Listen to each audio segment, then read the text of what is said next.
Natural selection in the wild is very common. No matter how cruel it may sound, weak cubs usually die, being unable to fend for themselves. Humans don't often witness it as it happens in nature, but if it happens that a person can witness such a phenomenon, then how will they respond? Will they intervene or remain an objective observer? Our story today tells about how one man happened to witness how brown bear cubs were dying in the wild. Having dared to help them, the man did not take into account one important factor, the mother bear.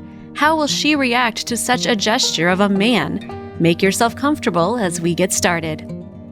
It happened in the dense forests of eastern Siberia one warm spring day.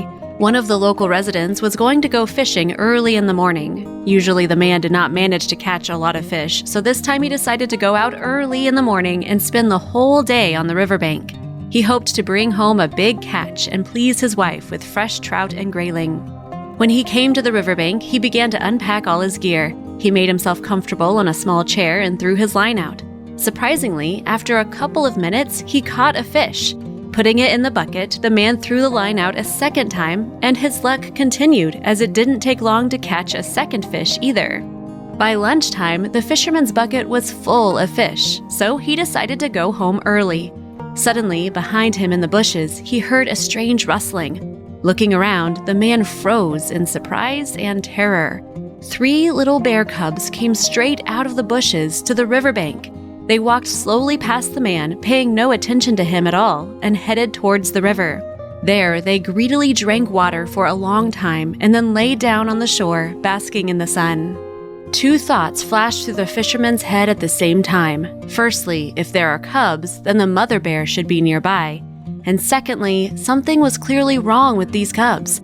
The man immediately noticed how thin they were. Even through their thick fur, their protruding ribs could clearly be seen. They appeared to be malnourished and hungry. The fisherman took pity on the little cubs and took out 3 fish from his bucket. He threw them to the cubs, and they greedily pounced on this treat.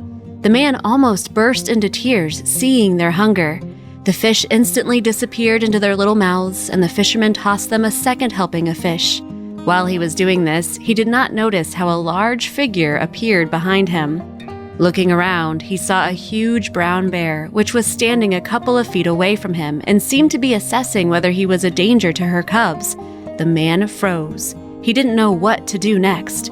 Until that moment, he had tried not to look directly at the wild animal, but when he saw her now, he immediately understood what had happened to them. The bear was already very old. She could hardly move, and now she stood not even able to protect her cubs in case of a threat.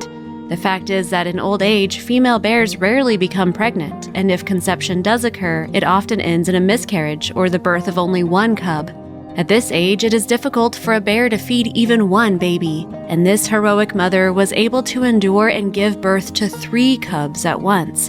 But to feed them, unfortunately, she clearly was unable to succeed. There was very little milk, and the cubs were starving. They were not yet able to independently hunt and get their own food, so all they could do was drink plenty of water. Perhaps that was the only reason they were still alive. However, they were fading away each day. The man firmly decided that he must help this family survive at all costs. He took all his day's catch and poured out the bucket right in front of the cubs.